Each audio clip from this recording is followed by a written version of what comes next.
شہدائے اسلام، آپ کے مرحومین، بانیان مجلس، تمام محبین آل محمد کے مرحومین، سب کے لیے ہماری مجلس سے الفاتحہ۔ محمد وآل محمد صلوات۔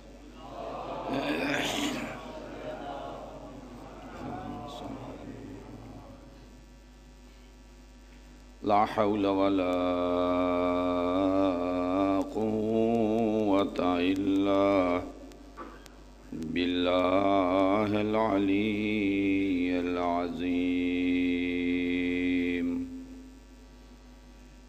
أعوذ بالله من الشيطان الرجيم۔ بسم الله الرحمن الرحيم۔ الحمد لله رب العالمين۔ الحمد لله والصلاة والسلام على رسول الله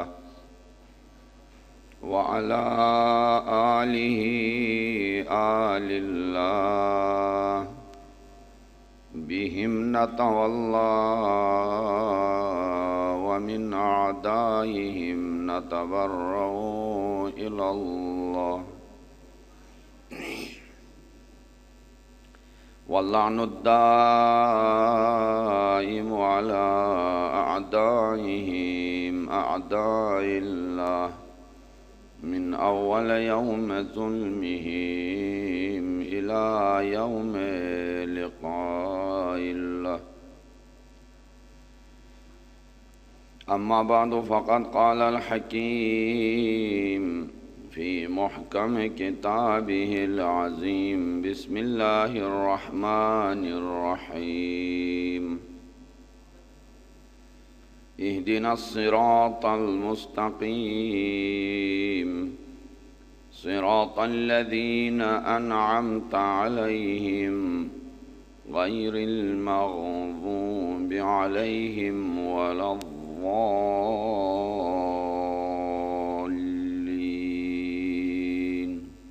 صلوات بر محمد وآل محمد۔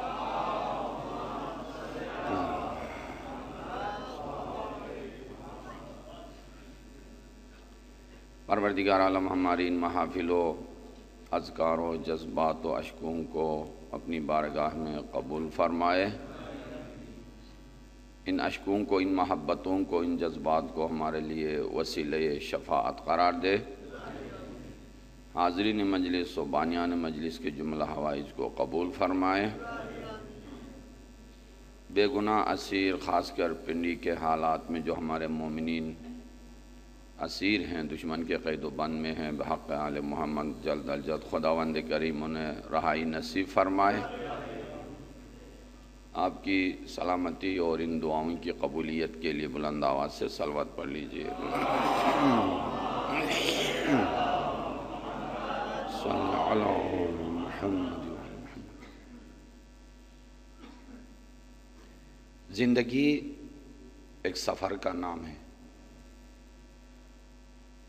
سفر کے لیے کچھ تمہیدات چاہیے، کچھ مقدمات چاہیے، کچھ زحمات چاہیے، کچھ ہمراہی چاہیے۔ آپ اپنے گھر سے اس وقت تک قدم باہر نہیں نکالیں گے جب تک کم از کم 4 یا 5 چیزیں آپ کے ہاں جمع نہ ہو۔ سب سے پہلے آپ منزل کی تعین کریں گے کہ کہاں جانا ہے، ورنہ بلا تعین منزل گھر سے نکلنے والا اس حیوان کی طرح ہوگا کہ جسے آزاد چھوڑ دیا جائے تو جہاں اس کا جی چاہے جائے۔ ہو سکتا ہے کہ وہ کہیں خطرے میں پڑ جائے اس کی جان، یا کسی کو نقصان دے یا خود نقصان اٹھائے۔ حتیٰ بعض حیوانات بھی بغیر تعین منزل کے کہ کہاں جانا ہے مشخص کیے بغیر اپنی گھر سے، گھونسلے سے باہر نہیں نکلتے۔ پہلے منزل چاہیے۔ آپ نے کراچی جانا ہے، ایران جانا ہے، عربستان جانا ہے، لندن جانا ہے، کہاں جانا ہے؟ پہلے جائیں گے، تیار کریں گے پروگرام، اس کے بعد۔ دوسرا، سامان سفر، کرایے کے بغیر آپ باہر نہیں نکلیں گے، پاسپورٹ کے بغیر، شناختی کارڈ کے بغیر آپ باہر نہیں جائیں گے کبھی۔ تیسرا، راستہ معین کریں گے کہ منزل کیسی ہے، اس کے مطابق راستہ، کہاں سے مجھے آسانی سے جانا پڑے گا، کہاں مجھے تکلیف کم ہوگی، کہاں کس بارڈر پہ مجھ سے پوچھ گچھ کم ہوگی، اس راستے کو جہاں آسان ترین سفر آسان ترین طریقے سے طے کرنے کا راستہ ہو، اس راستے کو اختیار کریں گے۔ چوتھا، ہم سفر، اور بہت ہی اہم ارکان میں سے ہے کہ ہم سفر کیسا ہو جس کے ساتھ ہم نے سفر کرنا ہے۔ آداب اخلاقی میں سے، آداب اسلامی سے یہ ہے کہ ہم سفر کو کم از کم 2 شرائط اس کے اندر ہونی چاہیے، ایک خوش اخلاق ہو، ایک سخی ہو۔ ایسا نہ کریں کہ آپ اپنے ہم سفر سے گھر سے نکلتے وقت کہیں کہ خوش اخلاقی میں کروں گا، سخاوت آپ انجام دیں، ہے نا۔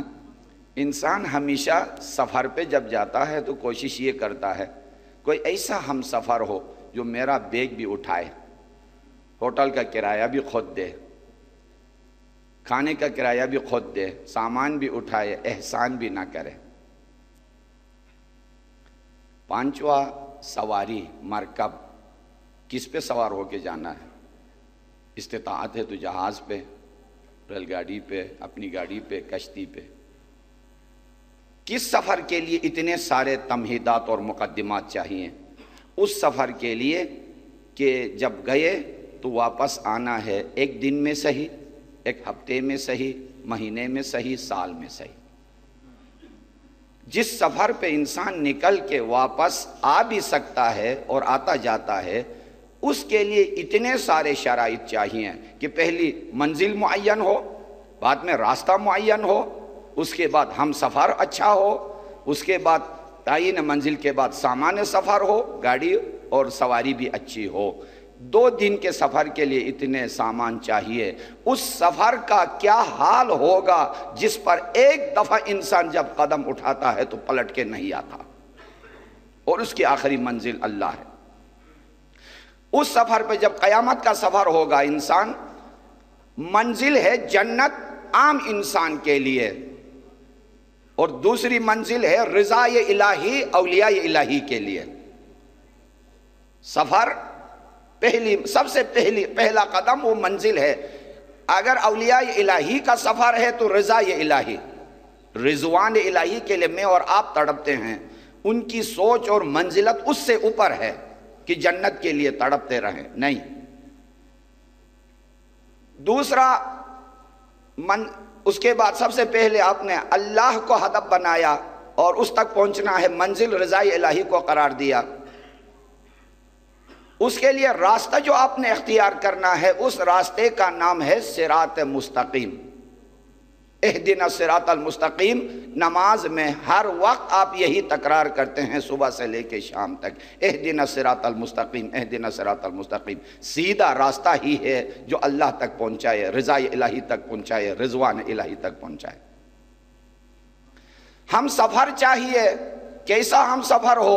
سخی بھی ہو، خوش اخلاق بھی ہو، اس کا احسان بھی مجھ پر نہ کرے، اور اس کے ساتھ سفر بھی اچھا ہو، سفر بھی یادگار ہو۔ ایسے ہم سفر بھی خدا نے آپ کو بنا کے دیے ہیں، اور نو انسانی کو انہی کے ساتھ سفر کرنے کا حکم دیا ہے جس کا اعلان کیا ہے کونوا مع الصادقین، سچوں کے ساتھ ہو جاؤ۔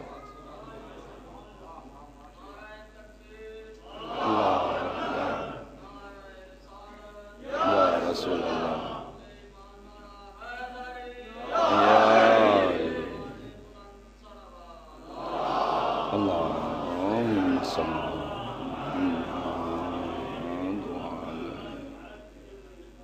ہم سفر کونوا مع یا ایھا الذین آمنوا اتقوا اللہ وکونوا مع الصادقین، سچوں کے ساتھ ہو جاؤ۔ یہی منزل تک آپ کو پہنچانے والے ہیں، یہی مقصد تک آپ کو پہنچانے والے ہیں، یہ آپ کو کبھی گمراہ کرنے والے نہیں۔ ان کے ساتھ چلنے میں آپ راستہ کہیں بھٹک نہیں جائیں گے، سیدھی راستے پر چلیں گے اور صحیح منزل تک جائیں گے۔ یہی تو راز ہے، رہتے ہیں ہم ہمراہ سچوں کے، صداقت کی زبان سے مصطفیٰ کا دین پھیلا ہے۔ سامان سفر چاہیے 4تھی منزل پر، سامان سفر میں یہاں وہاں آپ لے کے نہیں جائیں گے شناختی کارڈ، پاسپورٹ، کرنسی نہیں، وہاں جو کرنسی آپ کو کام آئے گی وہ کرنسی آپ نے یہاں سے لے کے جانا ہے۔ اس لیے کہ جب آپ سفر کرتے ہیں، پاکستان کی کرنسی آپ کے حج میں نہیں چلتی ہے، ایران میں نہیں، عربستان میں نہیں، یورپ امریکہ میں نہیں، ہر ملک میں اپنی کرنسی چلتی ہے، تو اس دنیا میں اس دنیا کی کرنسی نہیں چلے گی، وہاں کی کرنسی یہاں سے آپ کو لے کے جانا پڑے گا، یہاں سے کیا لے کے جائیں وہاں جنت میں کنورٹ ہو جائے، یہاں سے کیا چیز لے کے جائیں قبر میں نورانیت آ جائے، یہاں سے کیا چیز لے کے جائیں اللہ بھی راضی ہو، اولیاء الہی بھی راضی ہو، آپ سے حساب کتاب بھی نہ ہو، یہاں سے کیا کرنسی لے کے جائیں کہ جہنم کی آگ بھی آپ سے دور ہو جائے، یہاں سے کون سی کرنسی لے کے جائیں حوریں آپ کے لیے تڑپتی رہیں، وہ ہے عقیدہ، عمل، ایمان، اخلاق، حب اہل بیت، یہ آپ کے سامان سفر ہیں، ان کے ساتھ جائیں گے، راستے میں کوئی پوچھنے والا آپ کو واپس نہیں کرے گا، بشرطی کہ 1 نمبر کا ہو، یہ چیزیں 2 نمبر کے نہ ہوں، عقیدہ 1 نمبر کا ہو، سامان سفر 1 نمبر کے، کیسے معلوم ہوگا کہ یہ سامان میرے پاس آخرت کے سامان 1 نمبر کے یا 2 نمبر ہی ہے؟ ہاں، اگر سامان سفر سے اللہ راضی ہے تو سمجھ لو 1 نمبر کا ہے، اگر اس سامان سے میں نے اپنے آپ کو راضی کیا ہوا ہے تو سمجھ لیجئے 2 نمبر ہی ہے، یہاں وہاں سے پلٹ کے آنا پڑے گا آپ کو، یہ سامان سفر اور محبت اہل بیت، اور 5ویں منزل پر مرکب چاہیے، سواری چاہیے، اس کے بغیر انسان منزل طے نہیں کر سکتا ہے، اس مرکب اور سواری کا بھی خدا اور رسول خدا نے انتظام کیا ہے نوع انسانی کے لیے، کون سی سواری ہے؟ مثل اہل بیتی کمثل سفینۃ نوح، میری اہل بیت کی مثال نوح کی کشتی کی طرح ہے، جو اس میں سوار ہوا نجات پایا، ہر انسان سفر میں نجات چاہتا ہے، کوئی غرق نہیں ہونا چاہتا ہے، سرور کائنات کبھی یہی نہیں چاہتے تھے کہ اس کی امت غرق ہو جائے، نجات امت کے لیے خدا نے بھیجا تھا، اور ایسا ہی انتظام بھی انہوں نے کرنا تھا، وہ انتظام بھی کر کے گئے، امت کے نجات کی کشتی کے لیے اپنی اطرت کو تیار کر کے، صلوات بر محمد وآلہ۔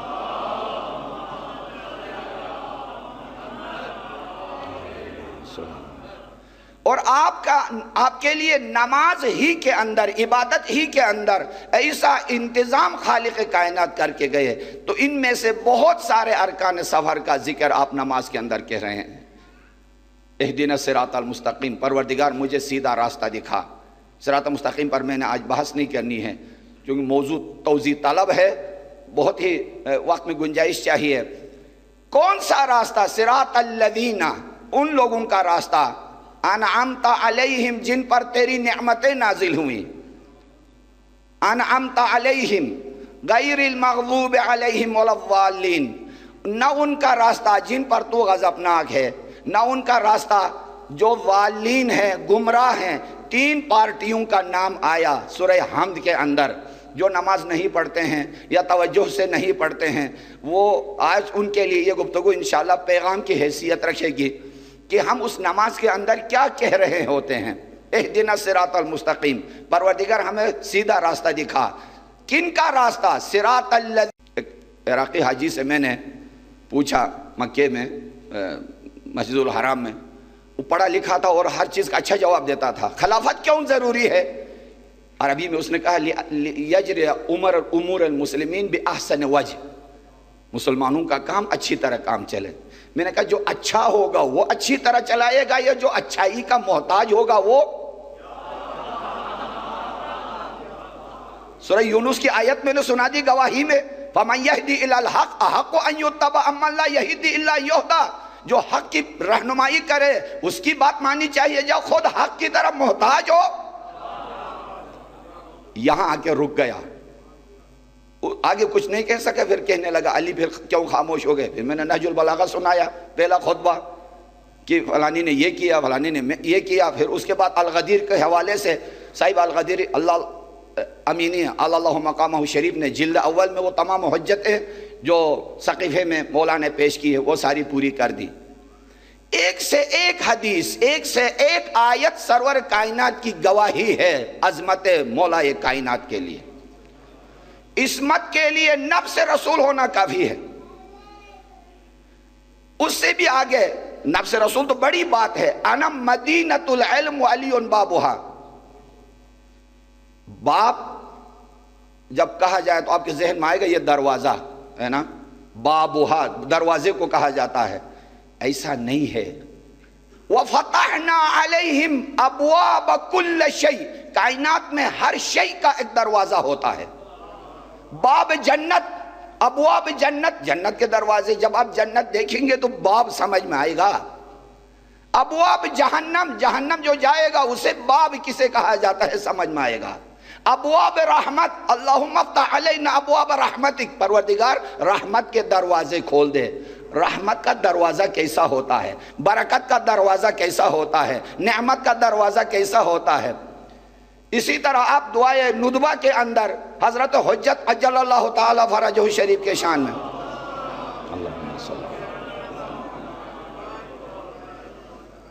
این باب اللہ الذی منہ یؤتی. کہاں ہے وہ اللہ کا دروازہ؟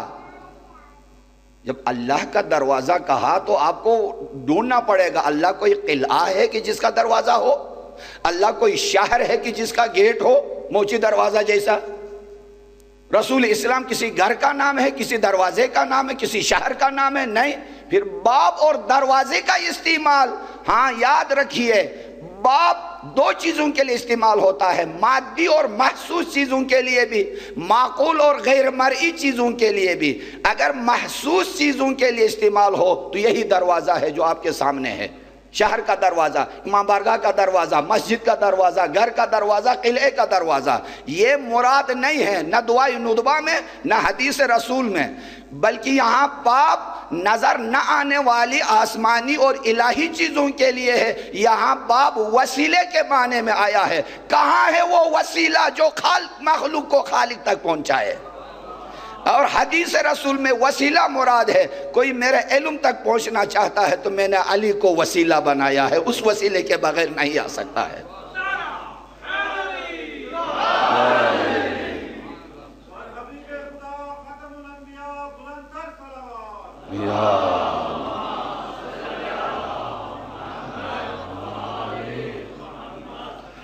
کھلا ہے باغ نبی کا گلاب کعبے میں، مہک رہا ہے گلے لا جواب کعبے میں. سحر کا وقت ہوا ظلمتوں کی موت آئی، اتر کے آنے لگا آفتاب کعبے میں.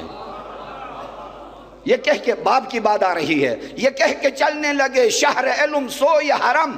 شہر علم کنایا ہے سرور کائنات کی ذات اقدس. یہ کہہ کے چلنے لگے شہر علم سوئے حرم، میرے علوم کا کھلتا ہے باب کعبے میں.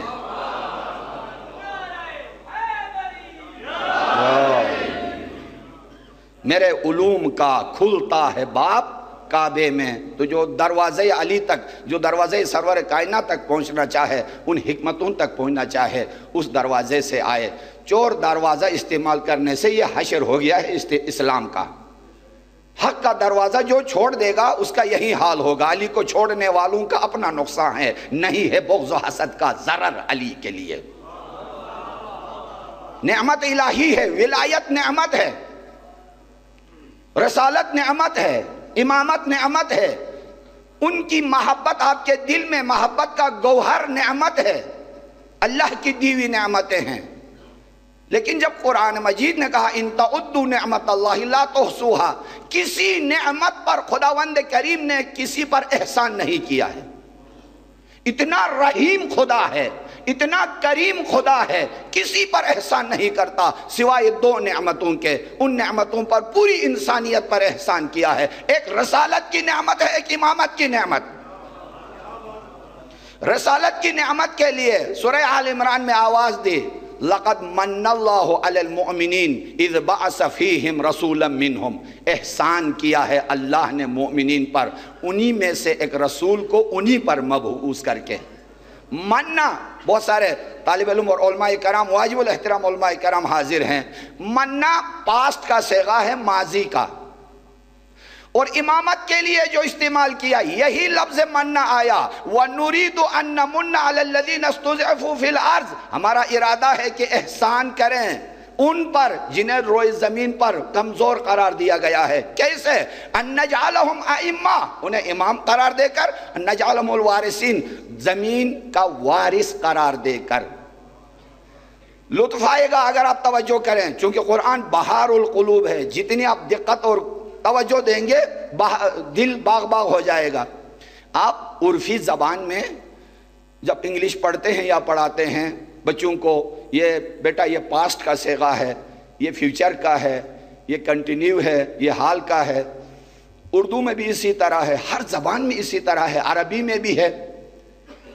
کمال کی بات یہ ہے، نبوت کے لیے 1,24,000 انبیاء کے اس نعمت کے لیے پاسٹ کا لفظ آیا، مننا ماضی، احسان کیا خدا نے، اور امامت کے لیے فیوچر اور کنٹینیو کا لفظ آیا، نُرِيدُ أَن نَّمُنَّ، ہمارا ارادہ ہے کہ ہم احسان کریں۔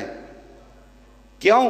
اس لیے کہ ہمارے رسول پاک کی آمد کے اوپر نبوتوں کا آنے کا سلسلہ رک گیا، بن گیا ماضی کا حصہ، اور جب سے ختم نبوت کا اعلان ہوا وہاں سے لے کے قیامت تک بن گیا مستقبل اور فیوچر جہاں پر امامت کا سلسلہ چلے گا۔ اور عرض کی قید سے یہ بتایا کہ جب تک زمین باقی ہے زمین پر حجت خدا باقی ہے۔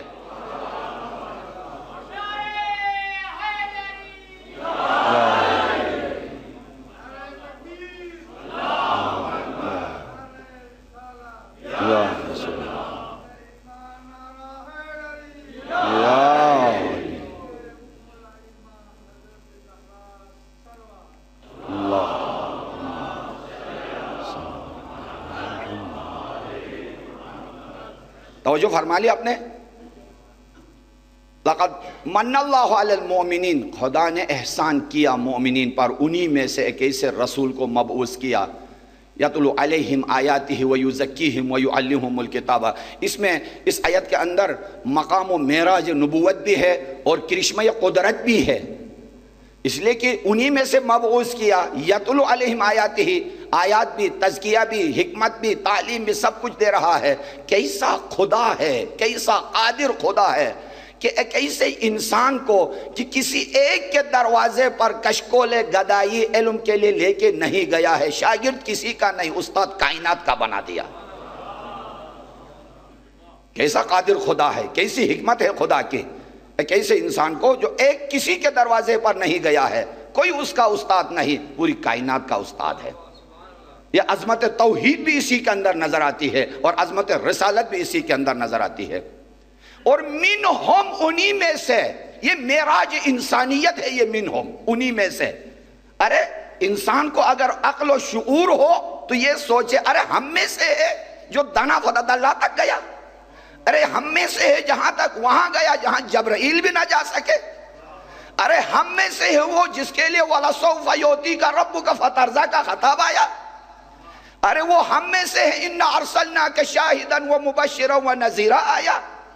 انسانوں سوچو تم میں سے ہے کہ سورج کی طرف اشارہ کرے تو پلٹ کے آئے تمہارا ہے، چاند کی طرف اشارہ کرے تو ٹکڑوں میں بڑھ جائے تمہیں میں سے ہے، درخت کی طرف اشارہ کرے تو سجدے میں گر جائے تمہیں میں سے ہے، کنکرے زمین پہ اٹھائے زمین سے تو تسبیح پڑھنے لگے، منہم تمہارے ہے، تمہارا سردار ہے، تمہیں میں سے ہے۔ یہ معراج انسانیت ہے، پوری انسانیت کو اس منہم پر فخر کرنا چاہیے، جنات کے اوپر بھی، فرشتوں کے اوپر بھی، آسمان کے اوپر بھی، زمین کے اوپر بھی، ہر شے کے اوپر۔ اے انسانوں اگر اس نقطے کی طرف توجہ کرے، پوری کائنات کے ذرے ذرے پر انسان کو فخر کرنا چاہیے کہ یہ رسول ایسا عظیم شخص اور ایسی عظیم ذات ہم میں سے ہے۔ صلوات بلند آواز سے پڑھ لیں۔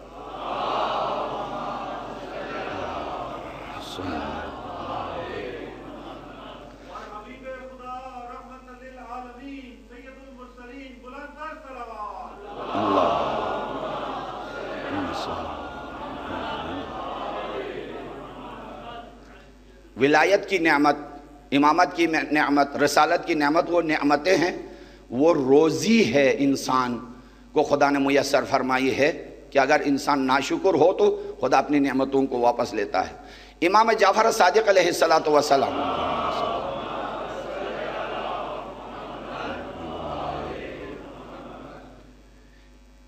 امام علیہ السلام کے دو رشتے ہیں امیر المومنین کے ساتھ، ایک ولائی رشتہ، ایک حسب و نسب کا رشتہ، ولایت کا رشتہ اور ولادت کا رشتہ۔ میں آپ سے سوال کرتا ہوں، امام جعفر صادق جیسی ہستی کس پر فخر کریں گے؟ ولایت کے رشتے پہ یا ولادت کے رشتے پہ؟ ہے نا، ولادت کا رشتہ بھی کوئی کم نہیں ہے نا، ولایت کا رشتہ بھی کوئی کم نہیں ہے۔ اگر دونوں میں سے ایک کی چوائس ہو، ہے نا، اس پر فخر کیجئے۔ تو امام حجت خدا، ہے نا، چھٹے امام، کس پر فخر کریں گے؟ ولایت پہ۔ بول تو دیا آپ نے، لیکن دلیل میں اگر پوچھوں، ہے نا، کوئی ادھر کوئی ادھر دیکھے گا۔ دیکھیے، ولادت یعنی حسب و نسب کا رشتہ، ولایت یعنی اللہ کا دیا ہوا عظمت ہے، اللہ کی وہ نعمت ہے۔ ولادت میں امام صادق فخر اس لیے نہیں کر رہے ہیں کہ انسان فخر اس پہ کرتا ہے جو اپنے اختیار سے جس کمال کو اپناتا ہے، اس پر انسان فخر کرتا ہے۔ جو چیز انسان کے اختیار میں نہ ہو وہ قابل فخر نہیں ہے۔ اس لیے کہ اگر آل محمد کے خاندان سے ہے تو خدا نے بنایا ہے انہیں نور نبی سے، امام صادق خود نہیں بنے ہیں۔ یہ سادات کرام کے لیے پیغام ہے جو فخر کرتے ہیں ہم سید ہیں۔ شہروں میں تو ذرا سنبھلے ہوئے ہیں، دیہاتوں میں ہے نا حالت خراب ہے کہ ہم سادات ہیں، نماز پڑھے یا نہ پڑھے چونکہ ہم سادات ہیں، اور محرمات سے بچے یا نہ بچے چونکہ ہم سادات ہیں، گناہ سے ارتکاب سے توبہ کرے نہ کرے چونکہ ہم سادات ہیں۔ نہیں، یہ پیغام، یہ حدیث ہے، یعنی امام صادق علیہ السلام پیغام ہے کہ ولادت کا رشتہ میرا مولا سے ہے، میرے دادا سے، اور ولایت کا بھی رشتہ ہے۔ میں ولایت کے رشتے پہ فخر کرتا ہوں، ولادت پہ نہیں، اس لیے کہ ولادت اللہ کا کرم ہے جو مجھے اس ذات میں پیدا کیا ہے۔ ولایت میرا کمال ہے کہ میں نے مولا کو اپنا علی بنا دیا، علی کو مولا بنا دیا۔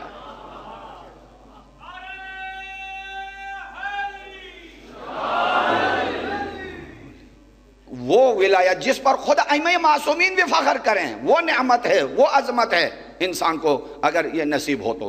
اب آئیے کہ امامت قیامت تک کے لیے جاری ہے۔ وَنُرِيدُ أَن نَمُنَّ، ہمارا ارادہ ہے کہ ہم احسان کریں۔ کن پر؟ جنہیں کمزور قرار دیے گئے ہیں روئے زمین پر۔ کیا کر کے؟ أَن نَجْعَلَهُمْ أَئِمَّةً، انہیں امام قرار دیں۔ وَنَجْعَلَهُمُ الْوَارِثِينَ، اور انہیں وارث زمین کی قرار دیں۔ یہ جعلہ کا لفظ آیا ہے قرآن میں، بہت جگہ آپ نے دیکھا ہوگا جعلہ۔ جعلہ کا لغوی وضع یہ ہے کہ جس معنی کے لیے یہ جیم عین لام استعمال ہوتا ہے وہ کنٹینیو کا معنی دیتا ہے۔ کسی چیز کی خلقت کے اوپر کے بارے میں اگر لفظ جعل، جاعل، یجعل استعمال ہو تو سمجھ لو یہ طویل عرصے تک جاری رہنے والی چیز کے لیے۔ کیوں؟ اس لیے کہ وَجَعَلْنَا اللَّيْلَ لِبَاسًا وَجَعَلْنَا النَّهَارَ مَعَاشًا، ہم نے رات کو تمہارے لیے سطر کا وقت اور دن کو کسب معاش کا وقت قرار دیا ہے۔ یہ ایک دو دن کے لیے نہیں ہے، جب سے دنیا بنی ہے قیامت تک جاری ہے۔ وَجَعَلْنَا الْقَمَرَ فِيهِنَّ سِرَاجًا، ہم نے کواکب آسمانی میں چاند کو چمکتا ہوا بنایا۔ یہ ایک دو دن کے لیے نہیں ہے، قیامت تک کے لیے ہے۔ وَجَعَلْنَا الْأَرْضَ مِهَادًا، ہم نے زمین کو تمہارے لیے گہوارہ بنا دیا ہے۔ یہ ایک دو دن کے لیے نہیں ہے، جب سے زمین بنی ہے نو انسانی کے لیے گہوارہ ہے۔ اسی طرح بہت ساری آیتیں جعلہ کے ساتھ ہیں۔ تب سوچ کے سمجھ میں آتا ہے کہ انی جاعلک للناس اماما، جب سے ابراہیم آئے قیامت تک، عیسیٰ اور مہدی کے آنے تک امامت کا سلسلہ جاری ہے۔ اور اس آیت کے اندر بھی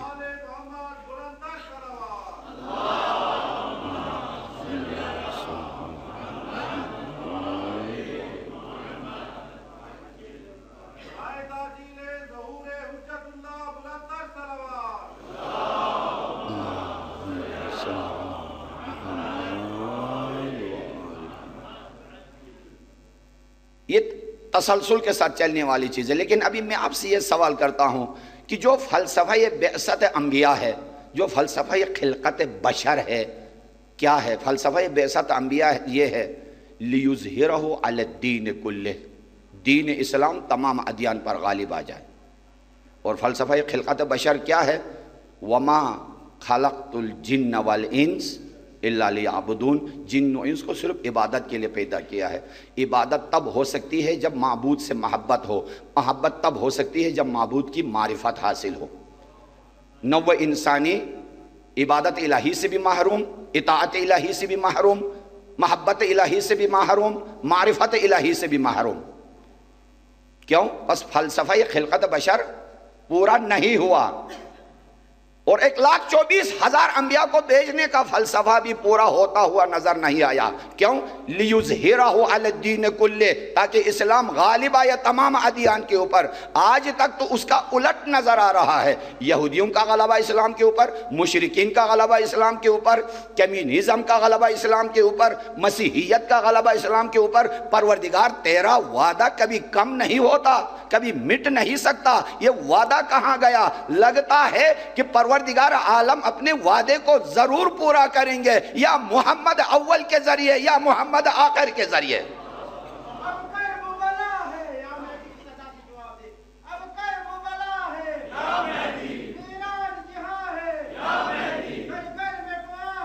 یا مہدی، یا مہدی، یا مہدی، یا مہدی، یا مہدی، یا مہدی، یا مہدی، یا مہدی،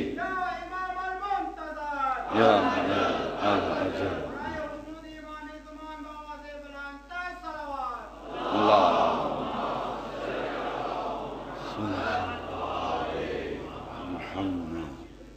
اللہ اپنا وعدہ پورا کرنے والا ہے، وعدہ الہی ہے، آیا یہ قرآن ہے، یہی قرآن ہے جو اب سر پہ شب قدر کو اٹھا کے بحق ھذا الکتاب المنزل بحق محمدin بے محمدin کہتے ہوئے صبح کرتے ہیں رو رو کے، اسی کے اندر یہ وعدہ الہی ہے۔ وما خلقت الجن والانس الا لیعبدون۔ اب تک تو یہ ہوتا ہوا نظر نہیں آ رہا۔ 1/5 مسلمان ہے 7 ارب کی آبادی سے، ان میں سے بھی برائے نام کے عبادت کرنے والے، معرفت رکھنے والے ہیں۔ لِيُظْهِرَهُ عَلَى الدِّينِ كُلِّهِ، وہ بھی نظر نہیں آ رہا ہے، بلکہ اس کا برعکس لگ رہا ہے۔ جب وعدہ الہی بھی پورا ہونا ہے تو پس نوع انسانی کو منتظر رہنا چاہیے اس ذات کی طرف، اس آمد کی طرف، اس نور کی طرف جو فلسفہ بعثت نوح کو بھی پورا کرے گا، فلسفہ بعثت ابراہیم کو بھی پورا کرتا ہوا دکھائے گا، فلسفہ بعثت ابراہیم خلیل کو، موسیٰ و عیسیٰ 1,24,000 انبیاء کے وارث آئیں گے، خانہ کعبہ کے دیوار سے ٹیک لگا کر اعلان کریں گے، آؤ میں ہوں وارث ابراہیم خلیل، آؤ میں ہوں وارث ابراہیم خلیل، آ گیا ہوں وارث عیسیٰ روح اللہ، آ گیا ہوں موسیٰ کلیم اللہ۔ اعلان یہاں سے پروردگار عالم اپنے نور کو، اپنی حقیقت کو، اپنی کمال کو دکھائے گا اس حجت برحق کے ذریعے۔ اس حکومت کے خاطر آل محمد نے جو صبر کی تلخیاں اور زاری کے پیالے پیے ہیں، اس انتظار میں 700 سے زیادہ احادیث معصومین، 700 سے زیادہ، میں چونکہ کاؤنٹ کر سکتا ہوں لیکن ٹائم نہیں ہے، نہیں بتا سکتا ہوں کہ کس معصوم سے کتنی روایات ہیں مہدویت کے بارے میں۔ سرور کائنات سے 34 اصحاب کرام نے امام مہدی عجل اللہ تعالی فرجہ الشریف کے بارے میں روایت نقل کی۔ اللہ 34 اصحاب کرام روایات نقل کرنے والے، بعض کتابوں میں 500 سے اوپر ہے، 550، 550 تک روایات سرور کائنات سے۔ امام احمد حنبل کی جو امام المسلمین ہیں، ان کی کتاب المہدی کے اندر کم از کم 100 روایات ہیں مہدویت کے بارے میں، کہ کن کی اولاد سے ہیں، کس قبیلے سے ہیں، کب ظاہر ہوں گے، ان کی خصوصیت کیا ہے، آنے کے بعد کیا ہوگا، یہ ساری تفصیل جمال منتظر کتاب کی آپ مطالعہ کیجئے۔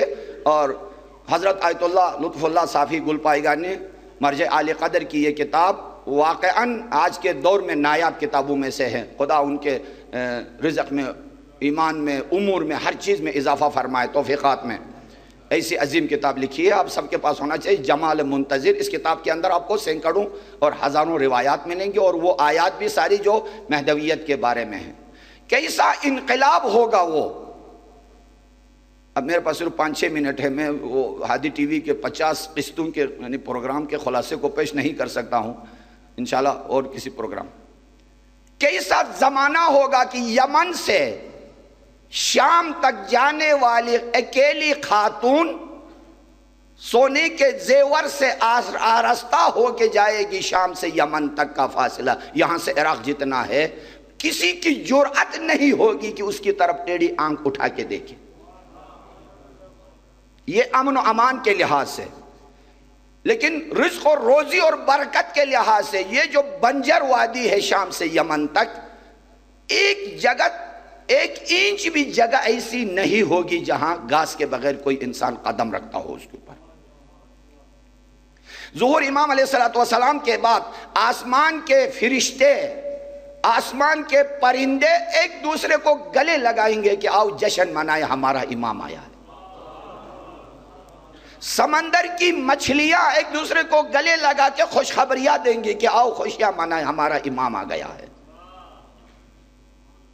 سمندر کی مچھلیاں کیوں؟ ظہر الفساد فی البر والبحر بما کسبت ایدی الناس، زمین میں بھی فساد، سمندر میں بھی فساد، اس انسان کی وجہ سے۔ فاسد انسان جہاں زیادہ ہو فساد بڑھتا رہے گا، سمندر میں بھی، ہوا میں بھی، فضا میں بھی، خشکی میں بھی۔ جب مصلح کل آئے گا، یہاں بھی عدالت وہاں بھی عدالت، جیسا انسان جشن منائے گا ایسا ہی حیوان بھی جشن منائے گا۔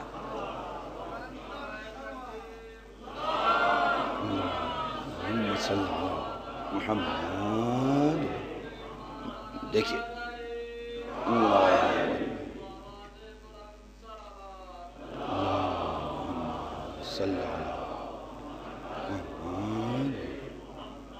دیکھیے ظہر الفساد فی البر والبحر بما کسبت ایدی الناس، تمام رسپانسبلٹی فساد کی انسانیت کے اوپر ہے۔ یا انسان فاسد ہے یا مفسد ہے، یا صالح ہے یا مصلح ہے۔ جتنی مفسدین کی تعداد بڑھتی جائے گی اتنی ہی مصلحین کی تعداد بھی بڑھنی چاہیے۔ جب مصلح عالم کو خدا بھیج رہا ہے تو سمجھ لیجئے کہ کتنا لوگ فساد کے اندر غرق ہوئے ہوں گے۔ اذا دخلوا ان الملوک اذا دخلوا قریۃ افسدوها وجعلوا اعزۃ اہلها اذلہ، یہ حشر ہوگا۔ اسی صورت میں خالق کائنات اس ہستی کو بھیجیں گے، ان انبیاء کے وارث کو بھیجیں گے جو یہ کہتے ہوئے گئے ہیں ان صلاتی ونسکی ومحیای ومماتی للہ رب العالمین۔ وہ وارث آئیں گے اور پوری کائنات جشن منائے گی، جہاں قدم رکھیں گے برکت ہی برکت۔ کسی کے سر پہ ہاتھ رکھیں 40 عقلوں کی طاقت آئے گی، کسی کے سینے پہ اگر ہاتھ رکھیں تمام بغض و حسد و کینہ و کمزوریاں ساری کی ساری دور ہو جائیں گی۔ ایک ہاتھ رکھنے سے 40 عقول۔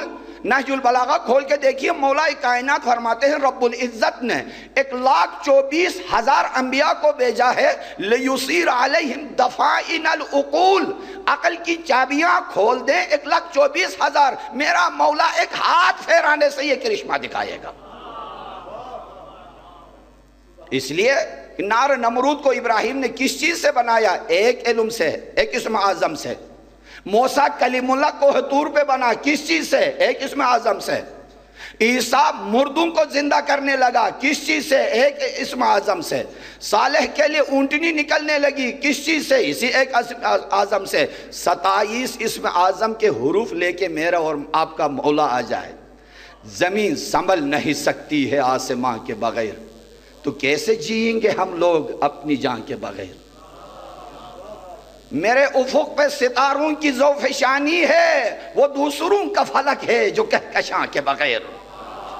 سجا تو دیتے ہیں گلشن مجازی پھولوں سے، کہاں وہ حسن حقیقی گلوں کی جان کے بغیر۔ سحر نماز عشق پڑھیں گے، سحر تو ہونے دو۔ نماز عشق پڑھیں گے، سحر تو ہونے دو، صحیح نہیں ہے عبادت کبھی اذان کے بغیر۔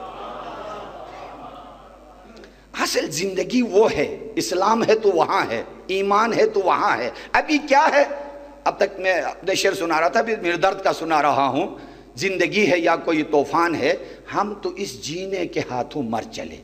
یہ مر چلے ہیں، ابھی مر رہے ہیں ہم، زندگی نہیں ہے یہ، ہم تو اس جینے کے ہاتھوں، فساد، قتل، تہمت۔ میں تو پاکستان ٹی وی دیکھتا ہی نہیں، کیا دیکھیں اس میں؟ آپ کیا دیکھتے ہیں؟ جس چینل کو بھی کھولو گے تہمت، قتل، غارت، جو کچھ جتنی کثافتیں ہیں آپ کے ٹی وی کے اندر ہے۔ اس لیے کہ جب ظہور امام علیہ السلام ہوگا، وہاں جو چینل دیکھنا ہے دیکھیں۔ جس چینل کو کھولو گے عدالت، جس کو کھولو گے روشنی، جس کو کھولو گے محبت، جس کو کھولو گے عزت، جس کو کھولو گے ترقی۔ انتظار کیجئے کہ وہ زمانہ آ جائے، لیکن کیسا انتظار؟ انتظار برائے نام یا انتظار حقیقی؟ کون ہے وہ انسان جو دنیا میں منتظر نہ ہو؟ سردی میں گرمی کا انتظار، گرمی میں سردی کا انتظار، معصومی میں جوانی کا انتظار، جوانی میں شادی کا انتظار، شادی میں بچوں کا انتظار، بچوں کی تعلیم کا انتظار، بے روزگاری میں روزگار کا انتظار۔ انتظار ہی کے اندر انسان کی زندگی گزرتی ہے۔ بہت سے انتظار گناہ بھی ہیں، بہت سے انتظار ظلم بھی ہیں، بہت سے انتظارات فائدے سے خالی بھی ہیں۔ کائنات میں ایک انتظار ہے جو شہادت کے خون میں غلطہ ہونے سے افضل ہے۔ اس لیے کہ ایک مثلث کے اندر ہیں آپ، انتظار، منتظر اور منتظر۔ منتظر وہ جس کا انتظار کیا جا رہا ہے، منتظر وہ جو انتظار کرنے والا ہو۔ منتظر جتنا قیمتی ہوگا، انتظار کی قیمت بڑھتی جائے گی۔ نہ فقط انتظار کی قیمت بڑھتی جائے گی، منتظر کی بھی قیمت بڑھتی جائے گی۔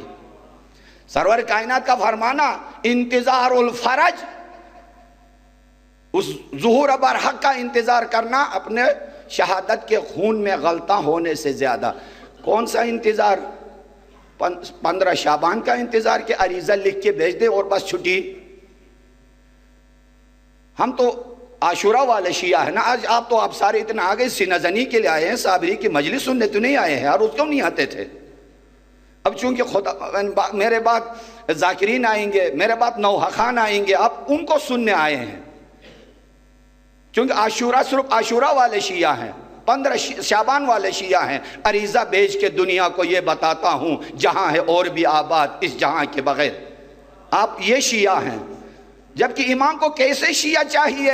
کیوں بھیج دوں دریا میں عریضوں کا سفینہ؟ اس پار ہی ملتے ہیں، وہ اس پار نہیں ہے۔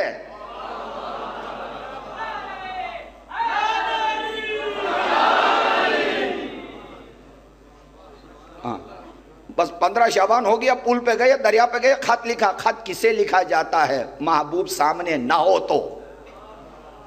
میسیج نا، عریضہ یو آر میسیج ٹو امام، میسیج کی طرف محتاج وہ ہے جو امام کو اپنے سے دور سمجھے۔ لیکن امام خمینی نے کبھی عریضہ لکھا تھا؟ کبھی راول ڈیم گئے تھے؟ کبھی کراچی کے یعنی کماڑی پل پہ امام خمینی گئے ہیں؟ نہیں۔ جھونپڑی کے اندر رہ کر پوری دنیا پہ حکومت کرنے والے، ایک عریضہ بھی امام خمینی نے نہیں لکھا۔ حسن نصر اللہ عریضہ نہیں لکھتے ہیں، میں عریضوں کی مخالفت نہیں کر رہا ہوں، روایات ہیں، بحر الانوار میں بھی ہیں، لیکن بات ہے سمجھنے کی، معرفت کی۔ معرفت کی ہے۔ امام خمینی عریضہ نہیں لکھتے تھے، لیکن یہ کہتے تھے، کیوں بھیج دوں دریا میں عریضوں کا سفینہ؟ اس پار ہی ملتے ہیں، وہ اس پار نہیں ہے۔ جتنا رہبر عظیم ہوگا اتنا ہی انقلاب بھی عظیم ہوتا ہے۔ اس لیے کہ جب رہبر الہی ہوگا تو انقلاب بھی الہی ہوگا، اس کا ایجنڈا بھی الہی ہوگا، اس کا نعرہ بھی الہی ہوگا، اس کی امت بھی الہی ہونی چاہیے۔ اگر رہبر مادی ہوگا، فسادی ہوگا، تو لشکر بھی ایسا، جھنڈا بھی ایسا، ایجنڈا بھی ایسا۔ یہ جھنڈا آل محمد کا جھنڈا ہے، ان کا ایجنڈا قرآن ہے، ان کا ایجنڈا نہج البلاغہ ہے، ان کا ایجنڈا 1,24,000 کا فلسفہ بعثت ہے، ایجنڈا قیام ہے آل محمد علیہ السلام۔ اس ایجنڈے کے لیے ہم نے حاضر ہونا ہے، نماز نہ پڑھ کے، صرف سینہ زنی کر کے، صرف نعرہ حیدری زینت مجلس ہے، سینہ زنی زینت مجلس ہے، لیکن زینت پہ گزارا نہ کرو، زینت زندگی کو ڈھونڈو، زندگی کی زینت کو ڈھونڈو۔ آزاداری کو صرف آزاداری کے خاطر نہ مناؤ، آزاداری کو بیداری، احساس ذمہ داری اور دینداری کے رنگ میں مناؤ۔ تب منتظر، کربلا کوئی اور ظہور امام کوئی اور نہیں ہے، کربلا آغاز ظہور حجت ہے، اور ظہور حجت انجام انقلاب کربلا ہے۔ ایک ہی نور ہے، ایک ہی نور کا سفر ہے۔ اقرا بسم ربک الذی خلق سے اس نور کا آغاز ہوا سفر کا۔ دنا فتدلی فکان قاب قوسین فاوحی الی عبدہ ما اوحی پر معراج تک پہنچ گیا، وہی نور کا سفر۔ الیوم اکملت لکم دینکم میں وہ دین تکمیل کو پہنچا، اسی کا سفر، اسی نور کا سفر۔ لو کان دین محمد لم یستقم الا بقتل فیا سیوف خزینی، یہاں دین کو نئی زندگی مل گئی۔ اور یہی سفر طے کرتا ہوا جب امام علیہ السلام ظہور فرمائیں گے، دنیا کی کوئی طاقت ان کے سامنے نہیں آ سکے گی۔ کیوں؟ یہ سنت الہی ہے، اس لیے کہ تنہا ابراہیم نے نمرودیت کو تباہ کر دیا، مسلح نمرود کو۔ اکیلا اور خالی ہاتھ نہتا موسیٰ نے مسلح سپر پاور فرعون کو تباہ و برباد کر دیا۔ اکیلا اور تنہا حسین نے سپر پاور یزید کو تباہ و برباد کر دیا۔ یہی خلیفہ حسین، یہی خلیفہ ابراہیم، یہی خلیفہ موسیٰ آئیں گے۔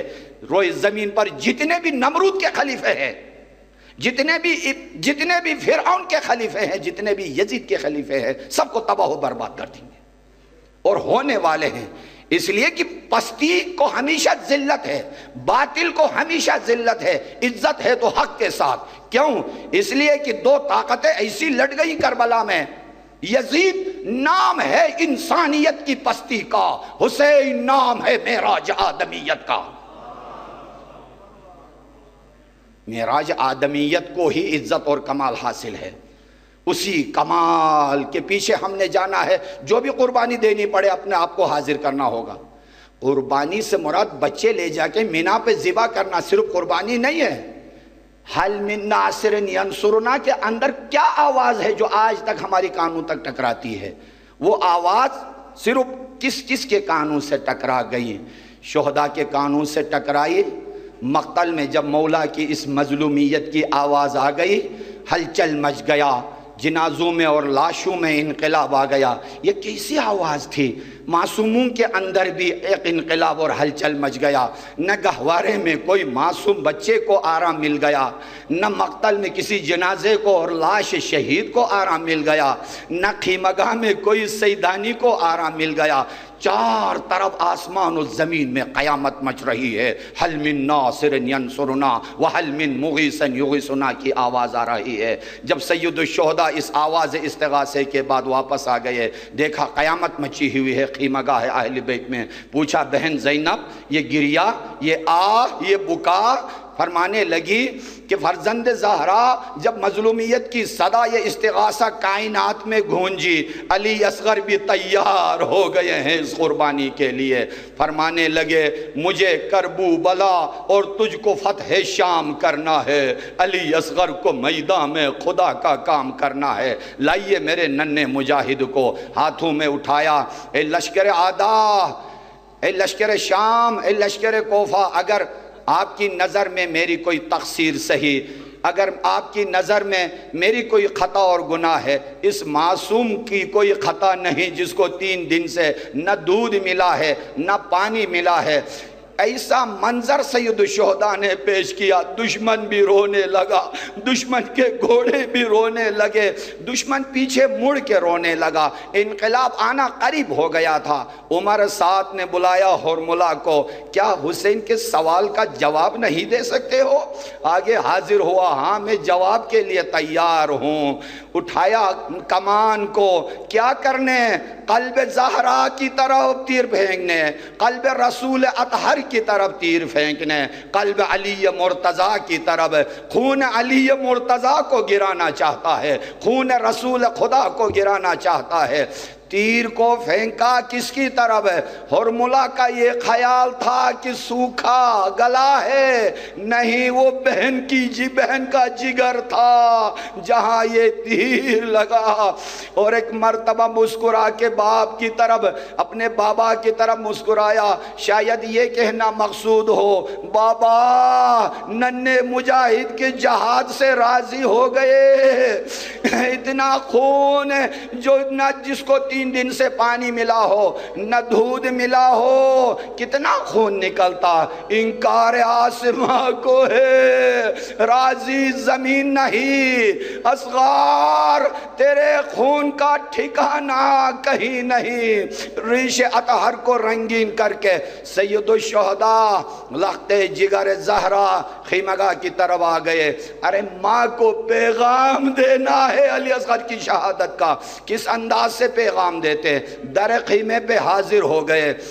حضرت عمر رباب خیمے سے نکل گئیں، پوچھا یہ سوال پہلے کہ آیا مجھے جانتی ہے میں کون ہوں؟ فرمانے لگی کہ آپ میرے سر کے تاج ہیں۔ عرض کیا، فرمایا مولا نے اگر میں کوئی حکم دوں، کوئی تحفہ دوں تو مان لے گی؟ فرمانے لگی سر آنکھوں پہ۔ اتنے میں ابا کے دامن کو اٹھایا، ننھے مجاہد کا جنازہ، ماں کا کلیجہ سینے سے لگا کے یہ کہنے لگی مجھے اب بھی یقین نہیں میرے مجاہد آیا تیر ہرملہ سے بے ہوش ہو یا شیر مادر نہ ملنے کی وجہ سے۔ پروردگار چہرہ آسمان کی طرف، جنازہ ہاتھوں میں، چہرہ آسمان کی طرف۔ پروردگار مجھے نہیں معلوم تھا کہ ایسے معصوم بھی ذبح ہوتے ہیں۔ اشارہ کیا ابھی پشت خیمہ کی طرف۔ حضرت جنازہ اصغر کو لے کے آ گئے، ننھی سی میت کو لے کے آ گئے، ننھی سی قبر کھود کے اصغر کو گاڑ کے شبیر اٹھ کھڑے ہوئے، دامن کو جھاڑ کے۔ یہ دامن کو جھاڑنا یہ بتا رہا ہے پروردگار تو گواہ رہنا، یہ میری آخری قربانی تھی جو تیرے حضور پیش کر رہا ہوں۔ ارے مستحب ہے نا، قبر میں اگر آپ کسی مومن کو دفناتے ہیں 2 چیزیں آپ ضروری انجام دیتے ہیں، قبر پہ پانی بھی ڈال دیتے ہیں، قبر پہ پھولوں کی چادر بھی بچھا دیتے ہیں۔ وہ حسین جو مستحب پہ عمل بھی کرنا چاہتا ہو اور پانی 3 دن سے بند بھی ہو، اس کے باوجود استحباب پہ عمل کیا مولا نے۔ ارے جملہ سن سکو گے آپ اپنے بچوں کو ابھی گھر جا کے گود میں اٹھاؤ گے، سینے سے لگاؤ گے، سلام ہو غربت رباب پار۔ اشارہ کیا مولا نے، قبر کے ایک کنارے رباب بیٹھ گئی، دوسرے کنارے مولا، باپ دونوں ماں اور باپ اتنے روئے کہ دونوں کے آنسو سے معصوم کی قبر تر ہو گئی۔ ارے دوسرا سوال، پھولوں کی چادر کہاں گئی؟ ارے یہ وہ پھول نہیں جو قبر کے اوپر ہو، یہ حسین کا پھول ہے جو قبر کے اندر ہے۔ قبر کے اندر جب لٹا ہوا قافلہ شام سے واپس کربلا آیا، کئی دن تک ماتم اور عزا اور تسلیت کے بعد کاروان جب چلنے لگا، دیکھا ایک برقع پوش خاتون ایک ننھی سی قبر کو سینے سے لگائی ہے، اٹھنے کو تیار نہیں۔ حضرت شہزادی زینب کبریٰ گئی، کہنے لگی شہزادی چلیے مدینہ، امام کا حکم ہے چلنا ہے۔ ایک جملہ کہا، آپ کے آنکھوں میں اشک عزا کا سمندر ہے رکا ہوا، رونا چاہو گے؟ کیا جملہ کہا، شہزادی میں مدینہ کیا لے کے جاؤں؟ جزاکم اللہ، گریہ بہت ہو گیا، جزاکم اللہ، شہزادی میں کیا مدینہ لے کے جاؤں؟ خدا نے مجھے 2 گوشوارے دیے تھے، ایک خاک خرابہ میں گما کے آئی ہوں، ایک خاک کربلا میں کھو کے جا رہی ہوں، لیکن ایک شرط کے ساتھ مدینہ آؤں گی کہ جب تک زندہ رہوں گی کبھی سائے میں نہیں بیٹھوں گی، کیوں شہزادی سائے میں نہیں بیٹھے گی؟ میں نے اپنے سرتاج کو تپتی دھوپ میں دیکھا ہے، میں نے اپنے لخت جگر کی قبر کو تپتی دھوپ میں دیکھا ہے۔ مدینے میں داخل ہو گئے، روضہ رسول پہ گئے، لیکن روضہ رسول سے پہلے شہزادیوں اور نبی زادیوں نے اشعار کے ذریعے اہل مدینہ اور مدینہ کو خطاب کیا۔ مدینہ جدنا لا تقبلینا، اے شہر مدینہ، اے ہمارے نانا کے مدینہ، ہم استقبال کے لائق نہیں رہے، اس لیے کہ ہم جب آپ سے جدا ہو رہے تھے تو علمدار کے ساتھ گئے تھے، ابھی علمدار کھو کے آئے ہیں، خالی علم لے کے آئے ہیں۔ اے نانا کے مدینہ، جب ہم کارواں کی صورت میں جا رہے تھے، تیرا شبیہ علی اکبر بھی ہمارے درمیان تھا، اس کی صورت کو بھی ہم کھو کے آ گئے ہیں۔ نانا رسول خدا کے روزے پہ داخل ہو گئے، اتنی مصیبتوں کا ذکر حضرت زینب کبریٰ نے کیا کہ کون کون سی مصیبتیں آ گئیں، زحمت تمام آخری۔ لیکن قبر اطہر حضرت فاطمہ زہرا پر آپ خود سوچئے، ماں کی قبر پر بیٹی آ گئی ہے۔ کون بیٹی؟ جو سفیر تھی زہرا کی، کون بیٹی؟ جو سفیر تھی حسین کی، کون بیٹی؟ جو سفیر اہل بیت بن کے گئی، کون بیٹی؟ سفیر حسین بھی ہے، ام المصائب بھی ہے۔ کیا فرمایا؟ اماں، واقعاً آپ سننا، آپ رونا چاہتے ہیں، اماں تو بھی دربار گئی تھی، اماں آپ بھی دربار گئی تھی، میں بھی دربار سے ہو کے آئی ہوں اماں، لیکن آپ کے دربار میں جانا اور میرے دربار میں جانا اتنا فرق ہے کہ آپ کو اصحاب نے صلواتوں سے استقبال کیا، مجھے کسی نے اولاد خارجی کہا، کوئی آگ برساتا رہا، کوئی پتھر برساتا رہا، کوئی صدقات ہم پہ پھینکتا رہا۔ اماں آپ حجاب میں گئی، آپ اصحاب کی مجلس میں گئی، آپ مسجد رسول میں گئی، اماں میری حالات، ادھر شرابیوں کی مجلس، ادھر یزید اور ننگے سر نبی زادیوں کو لے کے گئی۔ اماں مسافر دور سے آنے والا مستحب پہ عمل کرتا ہے، تحفہ ضرور لے کے آتا، میں کوئی اور تحفہ نہیں لا سکی، میں تیری امانت لے کے آئی ہوں۔ کون سی امانت؟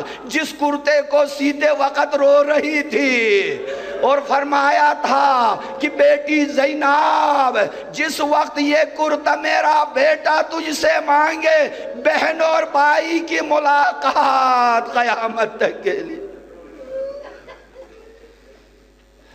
وَسَيَعْلَمُ الَّذِينَ ظَلَمُوا أَيَّ مُنْقَلَبٍ يَنْقَلِبُونَ إِنَّا لِلَّهِ وَإِنَّا إِلَيْهِ رَاجِعُونَ۔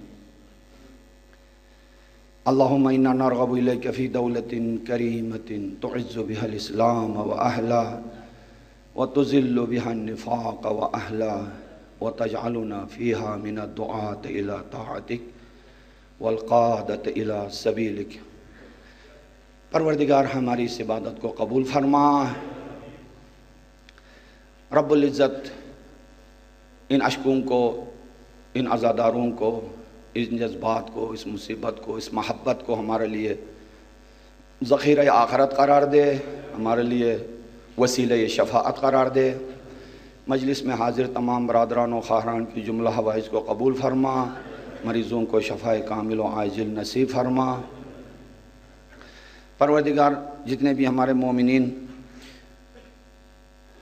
بے گناہ دشمن کے جیلوں میں ہیں، خاص کر پنڈی کے حادثے میں بہت سارے ہمارے بے گناہ اب تک قید و بند کی صحبتوں میں ہیں، ان سب کو جلد از جلد رہائی نصیب فرما۔